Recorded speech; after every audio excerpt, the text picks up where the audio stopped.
Hey, sofa mini. Okay. Oh.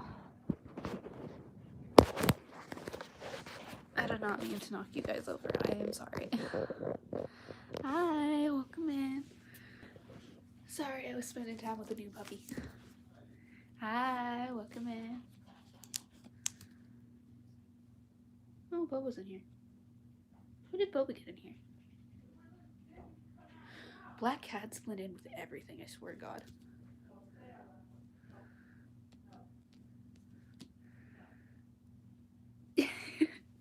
I'm so glad that you like this story. I am actually a huge fan of this now. I can't wait to get the rest of the series. But since we are nearing the end,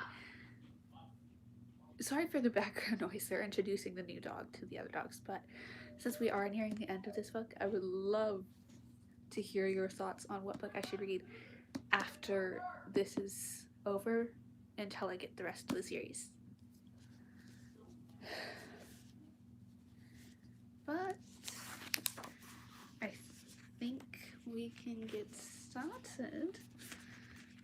So grab your Storykeeper's cup, grab a blanket, a stuffy, or a pet. Snuggle up, it's story time. Tiki stood in the regal opulence of the blue drawing room of Buckingham Palace as Queen Victoria addressed Riker. Again, that's not how you say his name, but I've said it this entire book that way, so. What book is this? Fairy Ring. Same book that it has been for a couple months now.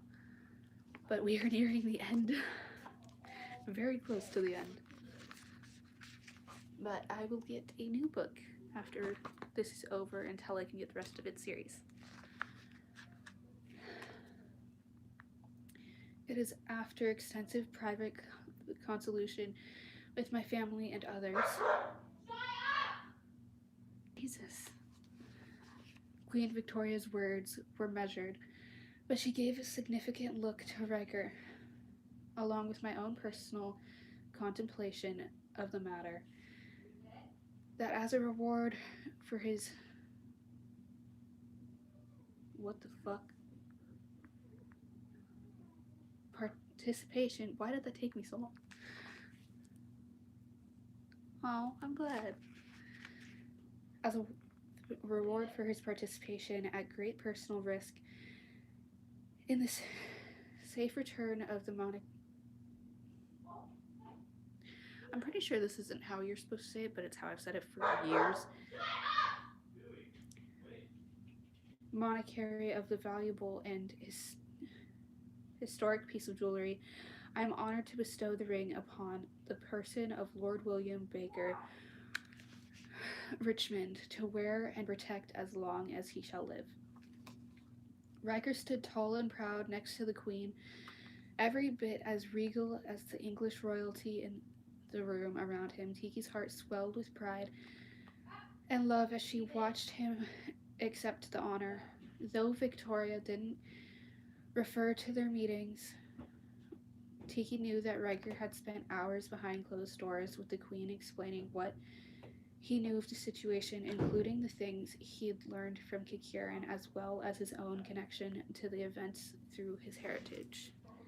Hi, welcome in.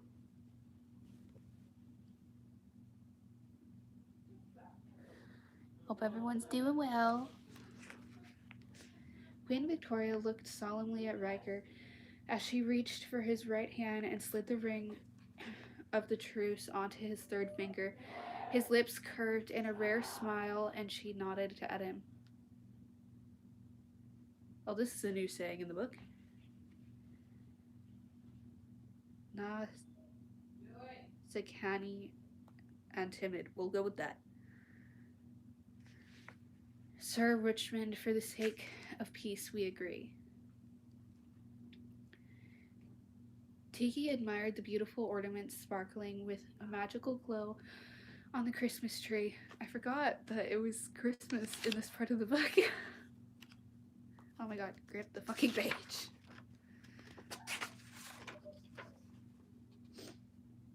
Okay, where was I? She marveled at the beauty of the room around her. Tomorrow would be the first day of the new year, first day of a new beginning. Dark wood paneling on the walls created a cozy atmosphere amid tall bookcases that lined the walls. A cheery fire blazed in the hearth in front of where she sat. Hi, welcome in. It still warmed her to think that Riker had invited all of them, her whole family, to stay here in the townhouse with him as his guests. They were warm, safe, and clean, and plenty of food for the first time in years. Happiness such as she'd never known filled her until it was difficult to draw an even breath. I can't talk today. I am sorry. Thank you. Sorry, I can still hear the dogs. Okay, where was I?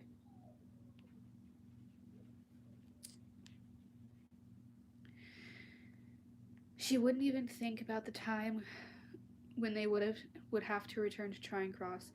She knew it was inevitable, but for now, she was going to enjoy what they had. Riker sat in a chair across from her,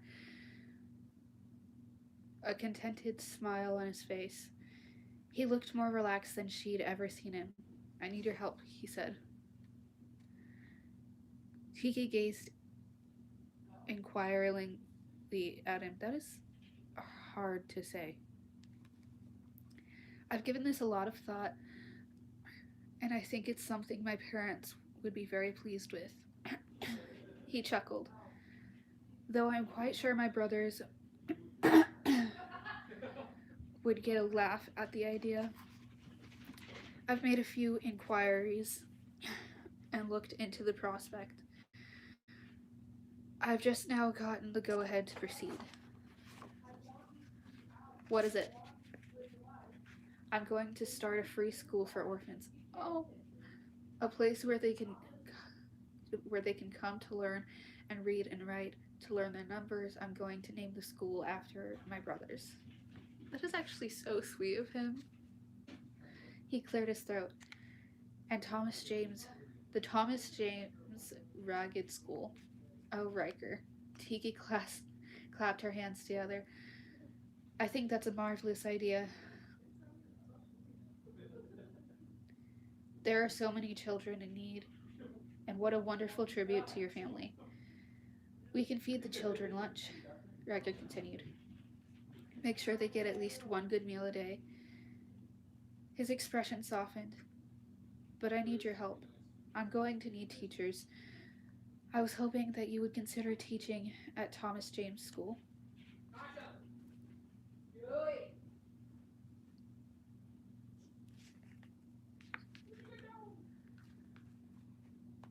Before Tiki could answer, he continued.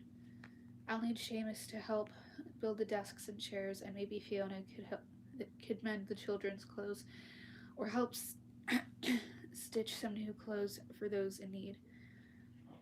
I could tutor Fiona on the side. Tuds and Clara could be our first students.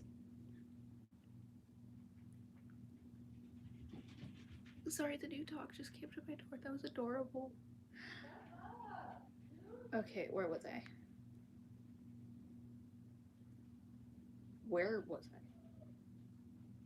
I? Oh, he gave her a hopeful look. What do you think? For a second, Tiki was speechless. Tears rushed to her eyes as she blinked fast to hold them back. They would all be employed. Toots and Clara could learn their letters and would be able to afford a flat of their own. Her family could stay together and be clean and well fed, just as they'd always planned. Yes, she whispered, tears spilling over her lashes. 1,000 times yes. It was several hours later, and Tiki's eyes drifted around the room. Her heart was so full she thought she might burst. Seamus was asleep in an overstuffed chair next to the fire, his open mouth emitting small snores with every contented breath.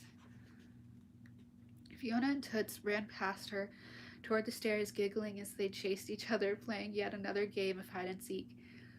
Clara was tucked into bed after having eaten a hearty meal and was fast asleep, clutching her tattered but clean doggie. I love that they named her stuffed animal that. That's just actually adorable. I love it. She hadn't coughed in 3 days. Tiki's eyes fell on Riker, who sat across from her by the Christmas tree reading Oliver Twist. You know, Wills, she smiled. That book has a happy ending. Riker looked up at her. Her smoky eyes were clear and warm as she took in the lavender dress and long, dark curls. He returned her smile.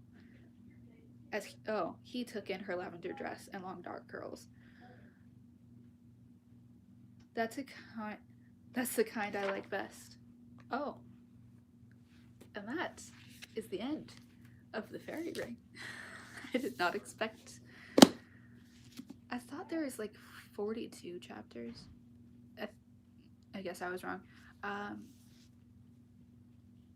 But please tell me in the comments what book you would like me to read